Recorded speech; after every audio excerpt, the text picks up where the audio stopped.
Hello friends, আজকে চলে এসেছি একটা ছোট্ট মিনি ব্লগ নিয়ে। তো আজকে স্কুলে ছেলেকে ঢুকিয়ে আমরা গিয়েছিলাম গঙ্গার পাড়ে।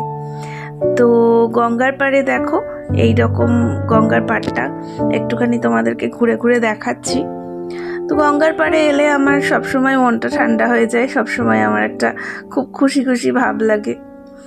তো আজকে ফার্স্ট টাইম এসেছি এরকম নয়, এর আগেও আমি অনেকবার এসেছি এই গঙ্গার ঘাটটায়, কিন্তু এরকমভাবে মিনি ব্লগ করার সুযোগ পাইনি। তো তারপরে যাই হোক, এখানে দেখতেই পাচ্ছ ওদের আজকে কিছু একটা পুজো ছিল। তারপরে আমাদের পুচকুগুলোর ছুটি হয়ে গেল। তো পুচকুগুলোকে দাঁড় করিয়ে আমরা একটা ছবি তুলেছি, সেলফি তুলেছি, ওরা খুব খুশি। এই দেখো ওদের অ্যাক্টিভিটি আজকের। ভিডিওটা ভালো লাগলে অবশ্যই আমার চ্যানেলটাকে সাবস্ক্রাইব করে দিও। Thank you.